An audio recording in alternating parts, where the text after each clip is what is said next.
Salut, c'est Koublai. Alors j'aime bien me promener le soir dans les rues de ma ville. Là je suis dans la rue piétonne, en fait la rue principale de ma ville. Et le soir on se promène en général ici. Il y a un petit peu de monde, tu peux manger un bout, il y a des restaurants, enfin c'est sympa. Et j'aime bien aussi l'ambiance d'hiver justement. J'aime bien ce bruit que tu entends là, ce bruit de pas dans la neige. Et aujourd'hui en fait je vais te parler de quoi? Je voulais en fait répondre à un message que j'ai reçu. Je sais plus qui me l'a envoyé, je crois que c'était par Facebook ou Instagram, je sais plus. Et la question c'est Koublai, est-ce que tu prends toujours tes douches froides alors que tu vis en Sibérie? Alors, je vais répondre à cette question et puis ça permettra aussi de développer un petit peu sur le froid en hiver. Il faut savoir que moi c'est mon 5e hiver ici en Russie. J'ai voyagé beaucoup en Russie, vraiment jusqu'à l'île de Sakhaline, en passant par Vladivostok, les plus grandes villes de Sibérie. Et jusqu'en Crimée, jusqu'à Kaliningrad, en passant par le nord, Saint-Pétersbourg et Moscou. Alors pour le moment, ici donc je suis en Sibérie orientale.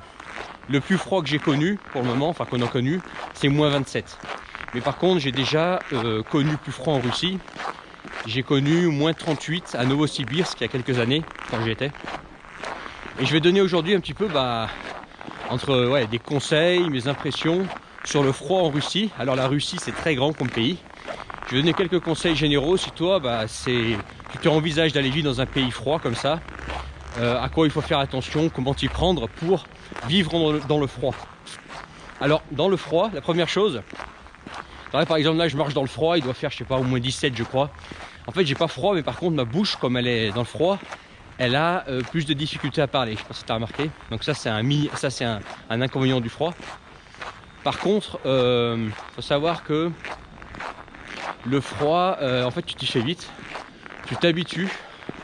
En fait, tu t'habitues pas. C'est pas ton corps qui s'habitue au froid. C'est en fait ta façon de vivre, ton style de vie qui s'adapte au froid en fait. Alors une question que beaucoup d'Européens se posent, beaucoup de Français se posent, même d'une légende qui s'est créée, je ne sais pas d'où, qui dit que les Russes, par exemple, là, je suis en Russie. Les Russes ou les Sibériens, ils sont plus résistants au froid, ils sont habitués au froid et ils craignent moins le froid que les Français par exemple. Et c'est faux. Que ce soit les Russes, les Sibériens, les Français, il n'y a pas de plus ou moins costaud, plus résistant au froid. Ici les gens sont aussi frileux qu'en France. Voilà. C'est juste que en fait eux, ils ont l'infrastructure et ils ont appris à vivre avec le froid. Par exemple ici, l'infrastructure, dans la vie de tous les jours, elle est prévue pour le grand froid. En France, quand il fait moins 2 et qu'il y a 1 cm de neige, c'est la panique. Ici, il peut y avoir 1 mètre de neige, il peut faire moins 40, c'est pas grave. L'infrastructure, par exemple les routes, tu vois, tout est prévu. Le chauffage,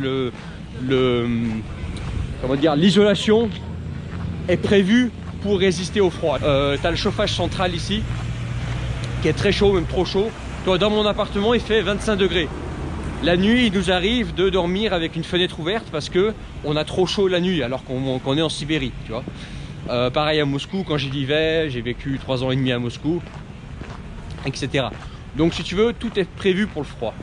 Les habits également, tu vois, les Russes, à simplifier, savent comment s'habiller, savent comment se protéger du froid. C'est ça qui les rend résistants au froid. C'est pas le fait qu'ils soient résistants eux-mêmes au froid, c'est les habits qu'ils portent. D'ailleurs je te conseille par exemple si tu veux venir en Russie d'acheter tes habits prévus pour le froid sur place. Tu vois là je viens d'acheter une nouvelle veste. J'ai balancé la veste en cuir que tu connaissais d'avant parce que la veste en cuir elle était vieille etc. Puis j'en avais un peu marre. Et là en fait j'ai acheté une veste russe faite en Russie qui est prévue pour ces grands froids tu vois. Pareil là je viens d'acheter des gants. C'est des gants qui viennent de Mongolie. Particulièrement chaud tu vois. Ça pareil, ça vient de Mongolie, c'est particulièrement chaud, c'est prévu pour le grand froid. Donc une fois que tu es bien habillé ici, en fait tu sens pas le froid. Tu sens pas le froid, enfin tu peux marcher pendant des heures dans le froid sans problème quoi. Bon parler par contre c'est un peu plus dur, parce qu'en fait comme ta bouche, elle est un petit peu, normalement quand tu marches tout seul, tu vois, elle est un petit peu figée. Mais quand il faut parler pendant longtemps dans le froid c'est un peu plus difficile. Mais sinon à part ça, tu t'y fais au froid. Alors je vais répondre à la question, est-ce que je prends toujours mes douches froides? Je vais y répondre, t'inquiète pas.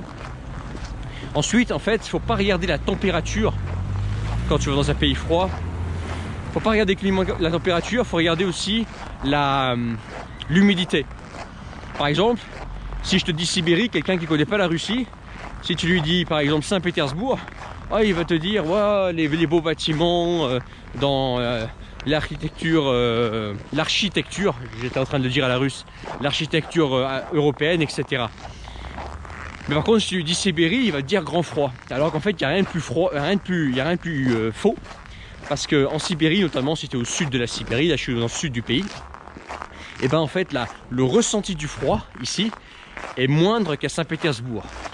Saint-Pétersbourg, effectivement, tu as des températures qui sont moins froides en général, mais le ressenti du froid, tu peux enlever 15 degrés. Tu vois, alors qu'ici, oui, effectivement, il fait plus froid en température, mais comme ici, on est dans un climat très sec, et ben même s'il fait moins 20, moins 25, et ben l'effet que le froid te fait, et ben c'est comme si tu avais, en fait, ça donne l'impression d'avoir des températures un peu plus élevées. Alors j'ai dit jusqu'à moins 25 parce qu'en fait passer moins 25, quand tu tombes dans les moins 30, dans les moins 38, moi j'ai connu moins 38 à Novosibirsk par exemple. Là par contre, il faut faire attention, là on descend vraiment dans des températures extrêmes et ça peut être dangereux, tu vois, il faut faire attention quand tu marches longtemps.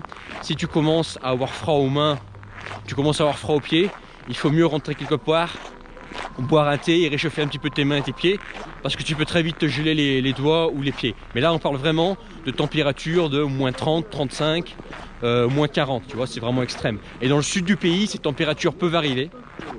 Mais allez, ça peut t'arriver une semaine, 2 semaines par an maximum. Après, en moyenne, ici, tu as du moins 15, quoi. Moins 15, avec un climat sec, c'est très largement supportable, que tu le saches. Donc ça, c'est une chose. Ensuite, est-ce que je prends toujours mes douches froides? Oui, je prends toujours mes douches froides. Et d'ailleurs, c'est quelque chose qui a changé ma vie. Si tu connais pas les douches froides, alors tu as un petit peu de musique, désolé.